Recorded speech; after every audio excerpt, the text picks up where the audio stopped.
me invitaron a ir a Israel por primera vez. Y les soy honesto, yo hasta ese punto nunca había considerado el hecho de visitar Tierra Santa.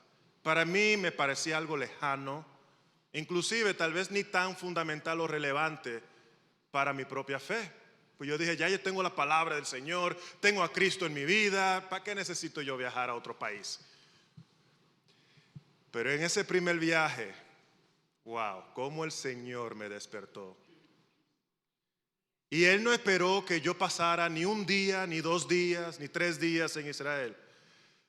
2 horas después de yo haber aterrizado en el aeropuerto de Ben Gurión, íbamos de camino al hotel que estaba en Jerusalén Oriental. En ese entonces yo no tenía ni idea, pastores, que Jerusalén Oriental era el lado palestino. Pero a mis jefes le encantaba un hotel que era económico, los dueños eran una familia, la comida era buena, pero sobre todo lo que le llamó la atención era bastante barato quedarnos ahí. Bueno, ustedes han escuchado el refrán que algunas veces lo barato sale caro. Nos salió muy caro ese día. Acercándonos ya al hotel, estábamos como a 2 cuadras, yo veo humo en medio de la calle. Y desde que tengo uso de razón, mis padres siempre me llevaban a la República Dominicana, particularmente el Cibao, en el campo de Puerto Plata. Entonces, cuando veo humo en medio de la calle, lo primero que yo pienso es que están quemando basura, porque eso es lo que hacen en el campo. La sorpresa que nos llevamos cuando pasamos por ese humo es que nuestra cara empezó a arder, empezamos a toser incontrolablemente, el chorro de moco y lágrimas empezaron a salir. Nos dimos cuenta inmediatamente que habían explotado una bomba lacrimógena. Y justo sucedió frente del hotel. Le comenté que no teníamos más de 2 horas después de haber aterrizado del aeropuerto. Este fue mi primera bienvenida a Israel. Justo mi primer viaje. Agarro la llave de la habitación, logramos lavarnos la cara. Y cuando llego a la habitación, algo me dice, ve afuera al pasillo y mira por la ventana a ver qué es lo que pasó. Cuando llego, miro hacia mi derecha y veo a la Fuerza de Defensa de Israel, todo armado, equipado y listo para cualquier situación. Y veo a mi izquierda un grupo de palestinos, palo, cuchillo, vendas, de todo. Y ahí en ese momento empezaron a venir todas las voces que me advertían, ¿estás seguro que quiere ir a Israel?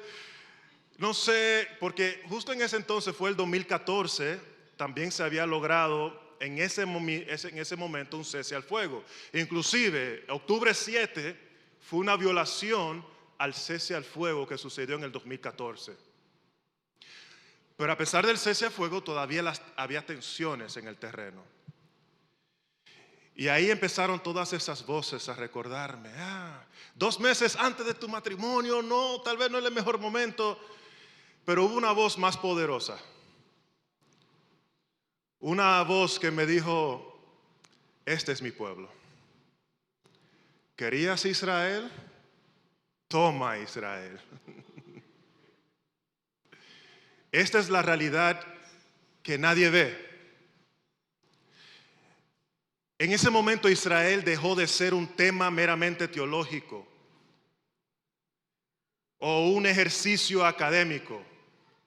En ese momento Israel se convirtió en un lugar real para mí, representando vidas, seres humanos, historias, dolores, alegrías, un con todo que no me había imaginado hasta ese momento. Y yo le digo, casi fue instantáneo. El temor, la inseguridad se desapareció en ese momento.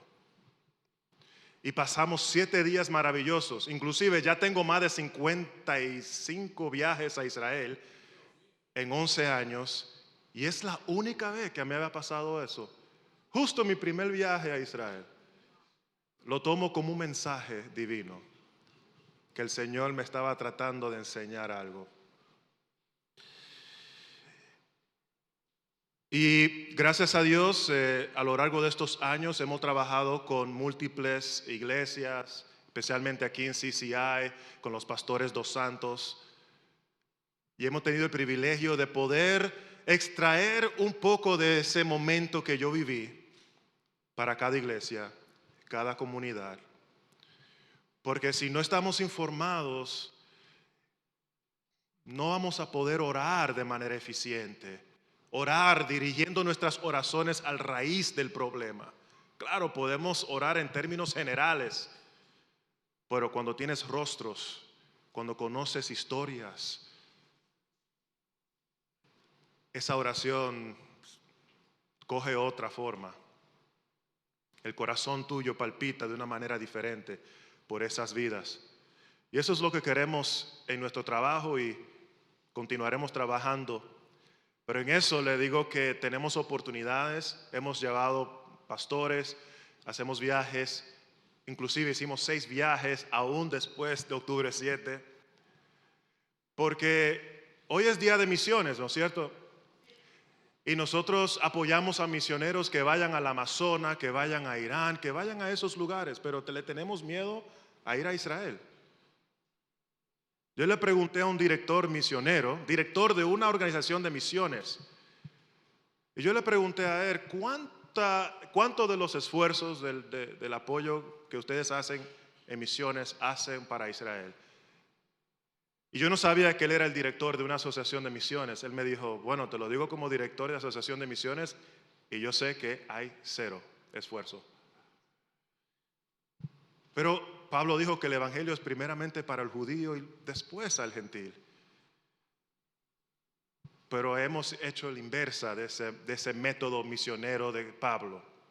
Y es algo para considerar, algo para animarlos a ustedes a ir más allá de las noticias, más allá de los comentarios de sus amigos, más allá de lo que te diga cualquiera.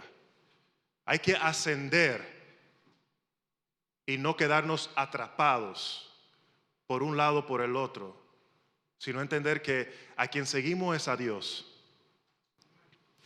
Y muchas veces los propósitos de Dios no son los propósitos del hombre.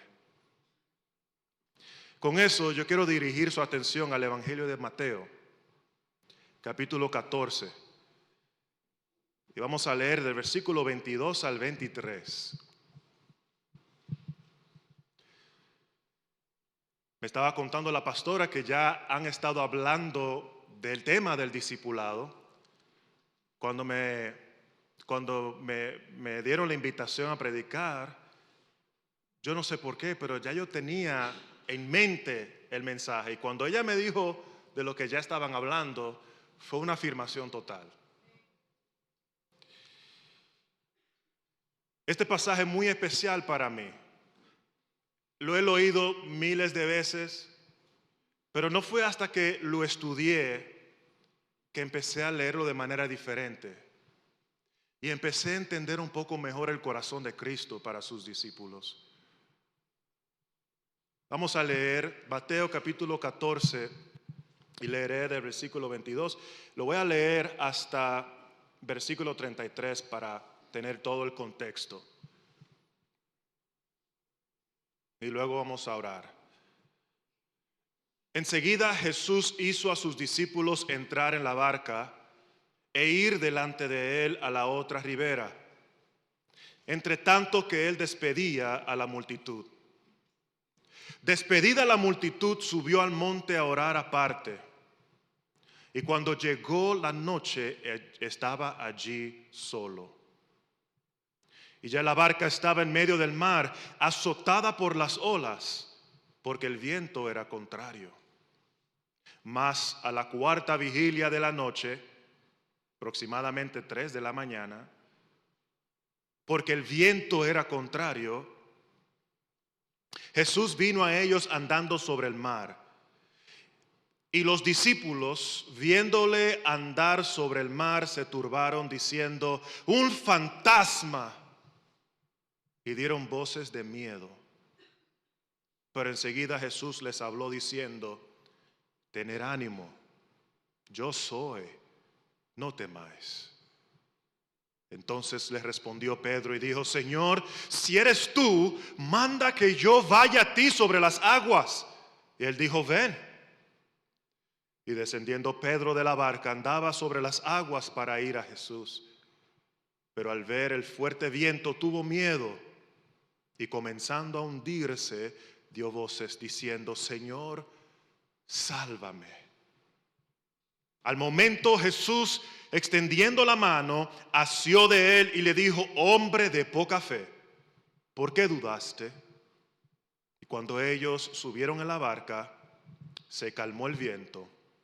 Entonces los que estaban en la barca vinieron y le adoraron diciendo: verdaderamente eres Hijo de Dios. Esta es la palabra del Señor. Vamos a orar. Padre, te damos las gracias, Señor, y te alabamos en esta mañana.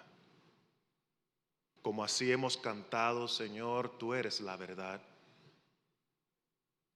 Y Señor, te pedimos que en esta mañana tu palabra no solamente sea proclamada, pero que sea sembrada en cada corazón.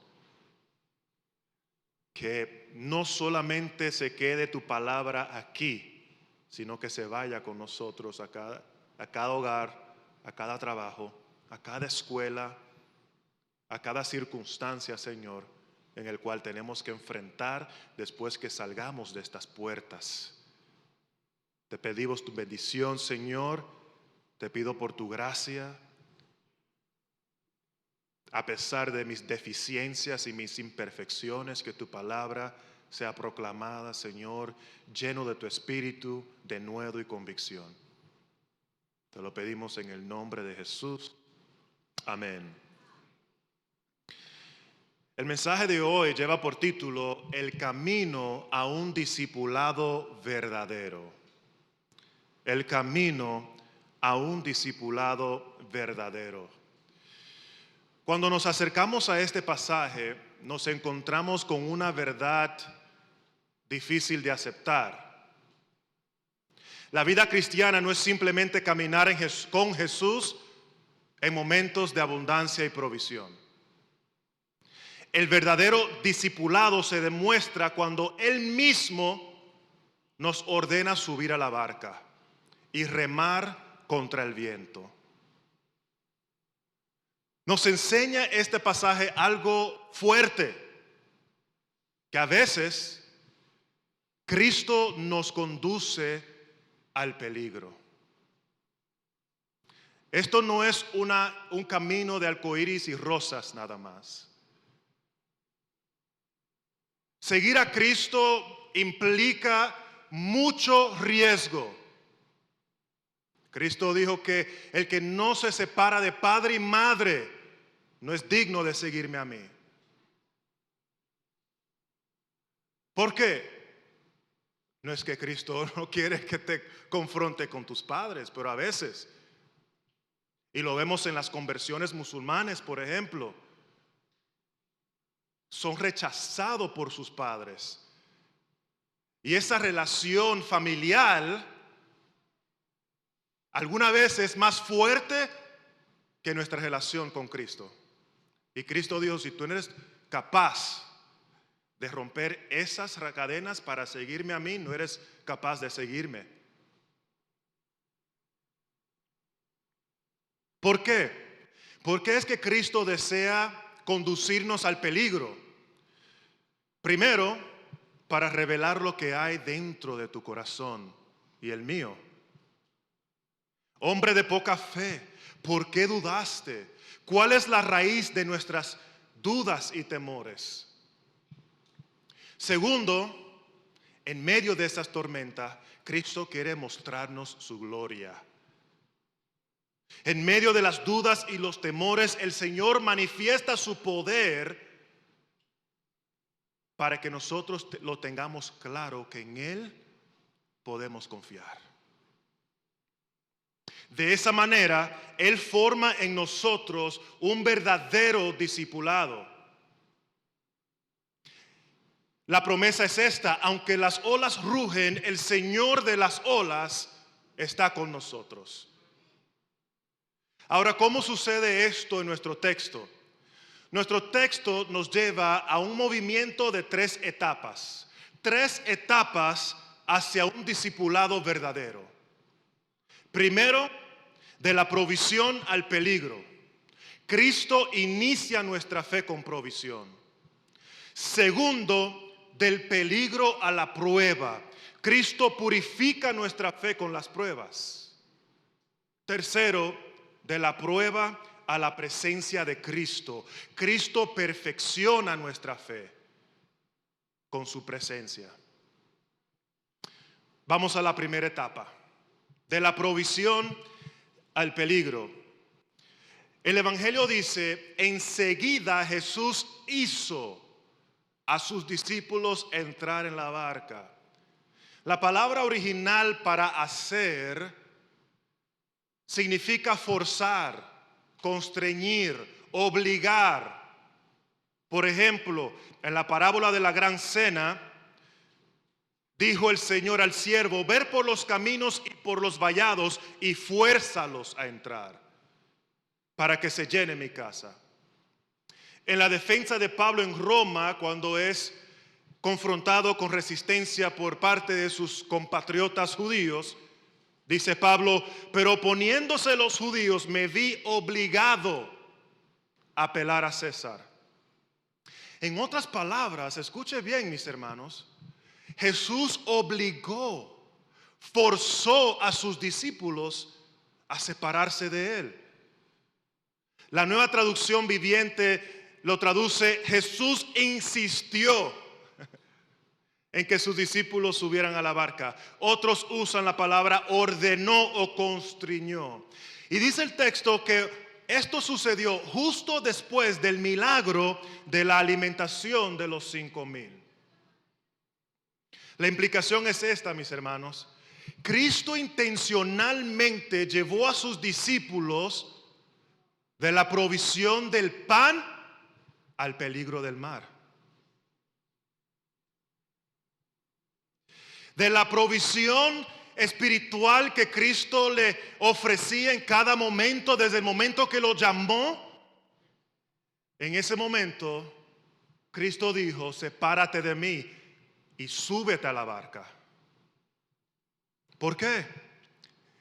Seguramente no querían separarse del Señor, de salir de ese lugar de confort, de comodidad, de providencia y abundancia. ¿Quién le gustaría separarse de ahí? Pero Jesús les insistió. Su maestro le obligó. Y ellos, como sus discípulos, aunque no entendían por qué, aunque no sabían lo que le esperaba, él esperaba obediencia. Y muchas veces la vida cristiana comienza así, mis hermanos. El Señor nos provee la gracia para creer. Vivimos el primer amor, servimos con entusiasmo, no faltamos un servicio. Nos acomodamos a una etapa de seguridad y abundancia espiritual, pero luego viene Cristo. Súbete a la barca.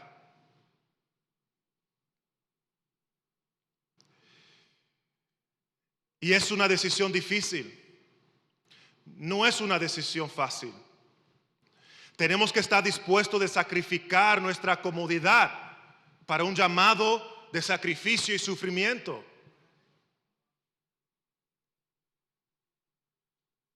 Cristo le dice: váyanse a la barca.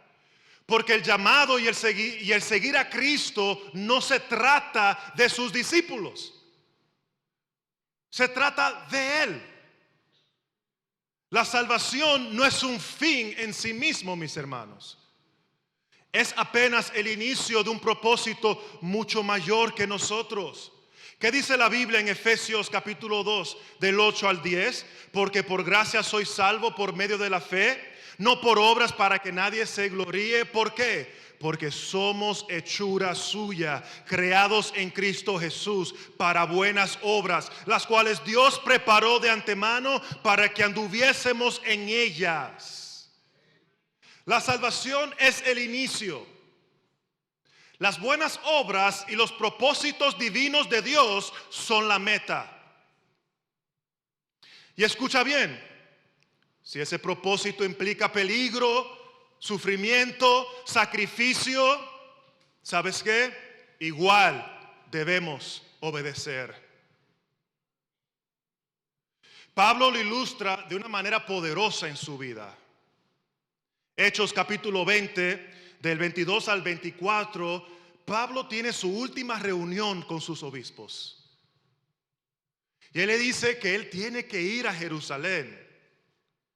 Y en ese momento recibe una profecía: que no vayas allá porque le espera prisión y persecución. ¿Y cómo responde Pablo? Ahora he aquí, ligado yo en espíritu, voy a Jerusalén, sin saber lo que allá me ha de acontecer, salvo que el Espíritu Santo me da testimonio diciendo que me esperan prisiones y tribulaciones. Pero escucha bien, pero de ninguna cosa hago caso, ni estimo preciosa mi vida para mí mismo, con tal que acabe mi carrera con gozo y el ministerio que recibí del Señor Jesús. Todos hemos recibido un ministerio y un llamado de Pablo en el día que Él te salvó. Dios quiere hacer algo grande contigo. Y muchas veces no lo logramos o estamos estancados porque rehusamos subirnos a la barca. Cristo dice, sube porque quiero hacer algo más mayor que tú. Pero nos queremos aferrar a ese lugar de comodidad. Estamos acostumbrados a que todos nos lo proveen a nosotros, a que nos sirvan y que llegamos a la iglesia a consumir y recibir, pero nos olvidamos que también nos toca subir la barca. El llamado no es solo del pastor o de los pastores o de los siervos, es de todos nosotros. Todos hemos recibido un llamado que debemos ascender con sacrificio y sufrimiento. Pero se requiere obediencia. Se requiere que subamos a la barca. Y no hay que darte explicación. No hay que entender el por qué. Cristo le dijo, súbete. Y ya. Pero la obediencia es apenas el comienzo. No solo se trata de entrar en la barca, sino de aprender a confiar en el maestro. Por eso la tormenta no fue solo un cambio de escenario. Fue un escenario diseñado para probar lo que había en el corazón de sus discípulos. Llegamos a la segunda etapa, del peligro a la prueba. En medio del mar, la fe de los discípulos queda expuesto. Reman con dificultad, la noche avanza y cuando Jesús se acerca caminando sobre las aguas, no lo reconocen. Llenos de temor, gritan, es un fantasma. El mar revela lo que había en sus corazones: inseguridad, miedo, incredulidad. Era fácil confiar en Jesús cuando tenían las manos llenas de panes, pero ahora sin Jesús en la barca y las olas por encima, su fe se tambalea. Pedro incluso se atreve a caminar sobre el agua. Siempre Pedro, el atrevido, el más bravo. Si eres tú, Señor, haz que yo camine sobre estas aguas. Y Pedro empieza, de momento se da cuenta de las tormentas, se llena de miedo y empieza a hundirse. Y allí Jesús los rescata con una pregunta que atraviesa los siglos. Hombre de poca fe, ¿por qué dudaste? Y esta es la lección, mis hermanos. La fe debe ser probada para ser purificada. Y no se fortalece en la comodidad, sino en la tormenta.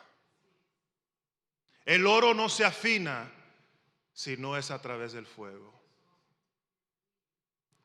Y por supuesto, Pedro logró entender esto mejor que nadie, ¿no es cierto? El mismo Pedro que negó a Jesús 3 veces. Más tarde escribe en su epístola, primera de Pedro 1, 6 al 7, en esto os alegráis, aunque ahora por un poco de tiempo, si es necesario, tengáis que ser afligidos en diversas pruebas, para que sometida a prueba vuestra fe, mucho más preciosa que el oro, el cual aunque perecedero se prueba con fuego, se hallada en alabanza, gloria y honra cuando sea manifestado Cristo. Y también dice, después de que hayáis sufrido un poco de tiempo, el Dios de toda gracia, Él mismo os perfeccione, afirme, fortalezca y establezca. Primera de Pedro 5:10. Piensa un jardinero con un árbol en el huerto. A primera vista el árbol se ve bien, lleno de ramas y hojas. Pero el jardinero sabe que hay ciertas ramas que no dan fruto.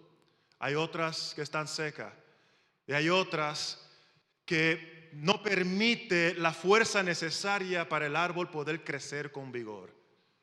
Entonces el jardinero busca sus tijeras de podar y empieza a cortar. De la misma manera, las pruebas que Dios permite en nuestra vida son como la poda del jardinero. A veces Él corta la inseguridad, el temor, la autosuficiencia, el apego a las cosas materiales o a las personas en nuestras vidas. No para destruirnos, sino porque Él desea que crezcamos en fe. Como Jesús dijo en Juan 15:2, todo sarmiento que en mí no da fruto, lo quita. Y todo el que da fruto, lo poda para que dé más fruto. Así las pruebas son las tijeras de Dios. Aunque duelen en el momento, producen en nosotros un carácter más firme, una confianza más pura y una fe más fructífera. Yo recuerdo cuando fui al seminario, saliendo de las pandillas, me dediqué a la iglesia, empecé a servir. Creo que tenías como unos 2 o 3 años sirviendo los domingos sin fallar. Y sentí el llamado de ir a aprender a predicar y estudiar la Biblia. Y bueno, decidí ir al seminario que me recomendaron. Y recuerdo cuando estaba investigando el seminario, que enseñan, quiénes son los líderes, descubrí el pastor, el que era el fundador de ese seminario y el pastor de la iglesia que empezó el seminario. Y lo escuché predicar, yo dije, wow, qué predicador. Si es así que voy a aprender a predicar, yo quiero ir a este seminario. Y así mismo fue, fui al seminario. Y ese primer año fue espectacular. Estábamos sirviendo, predicando, aprendiendo cómo hacer la exégesis, hermenéutica. Y había unas conferencias llenas de pastores por todas las naciones que vinieron a escuchar a este gran predicador. Gran predicador. Al finalizar ese primer año salió la noticia que ese predicador cayó en pecado, que había abusado de una menor. Y aquí estaba yo, un joven dominicano de Washington Heights, saliendo de la jungla de de Nueva York, a estos campos de maíz en Indiana, sin saber qué hacer. Señor, ¿tú sabías lo que venía? ¿por qué me mandaste subir a esta barca? Yo no sabía qué hacer. Y fue un golpe fuerte porque fue una persona muy conocida. Teníamos un ministerio en Chicago, las familias escucharon todas las noticias. Es casi como caminar con una etiqueta atrás.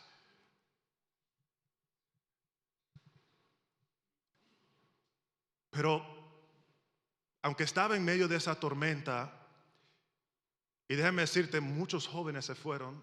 Ese seminario habían como 3,000, quedamos unos 300. El Señor nada más me dijo: sigue remando. Sigue remando. Y así lo hice. Por 2 años, remando. No sabía en qué dirección iba, no sabía lo que me esperaba, pero yo sabía que había un Dios en medio de esta tormenta que iba a usar esta tormenta para mi bien. Y que habían familias en el cual yo estaba ministrando que también me miraban a mí a ver qué es lo que yo hacía en ese momento. Y lo único que yo sabía hacer, mis hermanos, era seguir remando, seguir remando, seguir remando.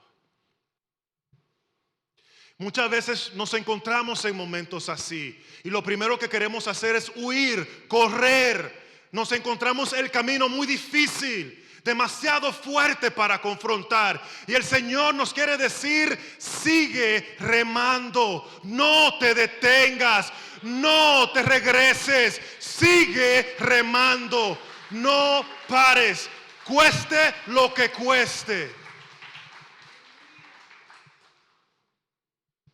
David tenía que enfrentar sus leones y sus osos para enfrentarse a su Goliat. Moisés tenía que huir por su vida después de cometer un asesinato para que Dios lo formara en el desierto y lo levantara a ser el líder de nación que hoy es, que es considerado hoy. Y así sucesivamente cada gran personaje de la Biblia, José y nuestro Señor Jesucristo y demás, todos tenían que remar, todos tenían que seguir.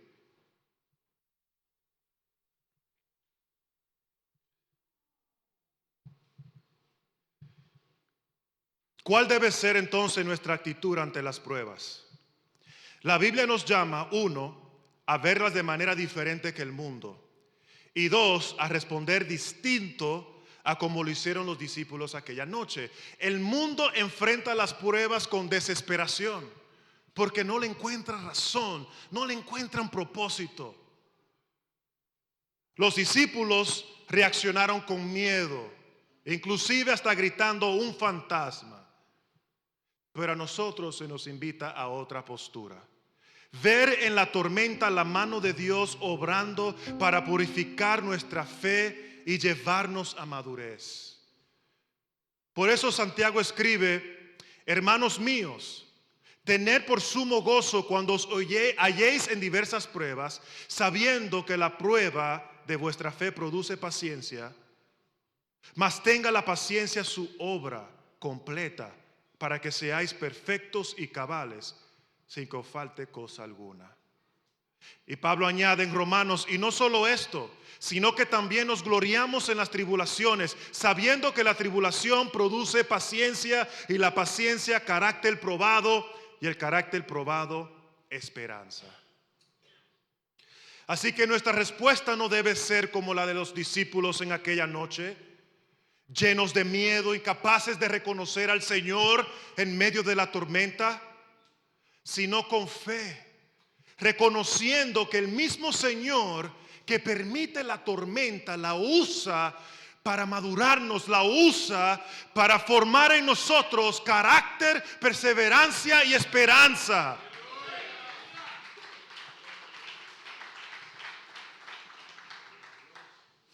Y ya voy terminando con esto. Es allí cuando los discípulos están en el punto más bajo de su debilidad, que todo cambia. Y esto debe de llenarnos de esperanza. Yo antes veía esa declaración de Cristo, hombre de poca fe, ¿por qué dudaste? Como una condenación. Pero tal vez era Cristo dejándonos saber que no somos Él, dejándonos saber que tal vez es cuando llegamos en ese momento de nuestra debilidad, es cuando Él puede manifestar su gloria. Entonces, después de llevarnos del peligro a la prueba, Cristo nos conduce a la prueba, de la prueba a su presencia, a nuestra tercera y última etapa. Jesús habla: tener ánimo, yo soy, no temáis. No son solo palabras de consuelo, es una revelación divina. Cuando Jesús dice yo soy, Él está evocando el nombre del Dios de Israel, el cual se reveló a Moisés en Éxodo 3:14. Lo que ocurre aquí no es simplemente un rescate en medio del mar, es una teofanía, una manifestación del Dios vivo, el Dios del Salmo 77:19, que dice: tu camino estuvo en el mar y tu senda en las muchas aguas. Es ese Dios que se manifiesta delante de sus discípulos y se hace presente sobre las aguas del mar de Galilea en la persona de Jesús. Jesús mismo lo afirmó en Juan 8:58: antes que Abraham fuese, yo soy. Y cuando Felipe le dice a Jesús: muéstranos al Padre, ¿cómo le responde él? Tanto tiempo hace que estoy con vosotros y no me ha conocido, Felipe. El que me ha visto a mí ha visto al Padre. ¿Cómo pues dice tú, muéstranos al Padre? Cristo se identifica con el Dios eterno del Antiguo Testamento. Y es precisamente porque Él es el yo soy que nosotros podemos tener ánimo y perder el miedo en medio de la tormenta, en medio de las pruebas. El texto resalta la incredulidad de los discípulos para acercarnos a la divinidad de Cristo, para enseñarnos que no estamos confiando en un mero hombre.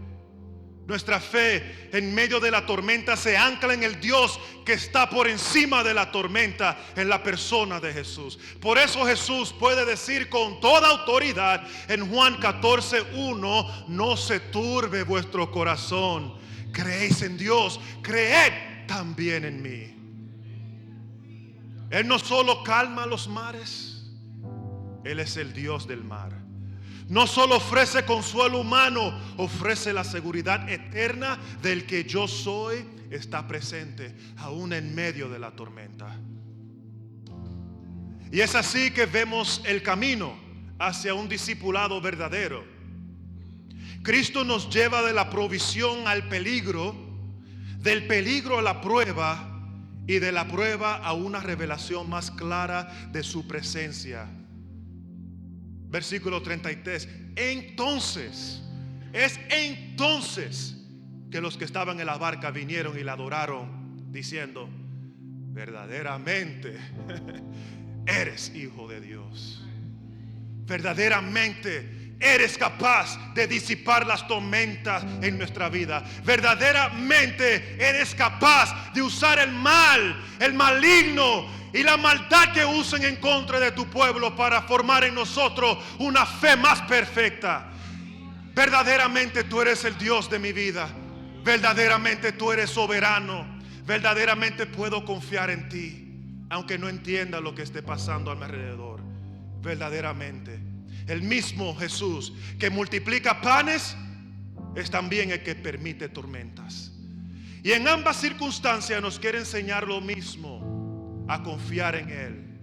No basta, mis hermanos, no basta conseguirlo cuando nos llenan las manos de panes. No. Tenemos que estar dispuestos a subir esa barca. Tenemos que estar dispuestos a remar contra este viento y seguir remando hasta que su presencia se manifieste en nuestra vida. Porque es allí, en medio del mar embravecido, cuando descubrimos que no estamos solos, que el yo soy camina sobre las aguas y se acerca para hablar a nuestro corazón las mismas palabras de Jesús. Tener ánimo, yo soy, no temáis. Vamos a orar. Padre, te alabamos, Señor, en esta linda mañana, Señor, para acercarnos a esas promesas divinas, Señor, que tú nos has ofrecido y que hasta el día de hoy siguen vigentes, Padre. Ayúdanos a ver a Cristo en medio de la tormenta, Padre. Aún, Señor, vivimos en tormentas. Yo tengo tormentas en mi vida, Señor. Todavía nos queda mucho que remar. Solo te pido, Padre, que en Cristo tú manifiestes tu poder. Que tú nos demuestres, Señor, que en Cristo tenemos toda confianza, toda esperanza, Señor. Te pedimos que abra nuestros ojos, nuestro corazón a esta palabra en esta mañana. En el nombre de tu Hijo amado Jesucristo. Amén. El mensaje ha terminado y si tú aún no has recibido a Jesucristo como tu Salvador personal, te invitamos a que lo recibas hoy. Solo repite conmigo la siguiente oración. Señor Jesús, yo te recibo hoy como mi único y suficiente Salvador personal. Creo que eres Dios, que moriste en la cruz por mis pecados y que resucitaste al tercer día. Me arrepiento, soy pecador. Perdóname, Señor. Gracias doy al Padre por haber enviado a su Hijo a morir en mi lugar. Gracias, Jesús, por salvar mi alma hoy. Ahora te pido que inscribas mi nombre en el libro de la vida. En Cristo Jesús, mi Salvador. Amén. Bienvenido a la familia de Dios. Te invitamos a que nos visites. Estamos ubicados en el 1709 Old Easley Bridge Road, en la ciudad de Greenville, Carolina del Sur. Y si no puedes visitarnos, busca una iglesia cristiana cercana a ti.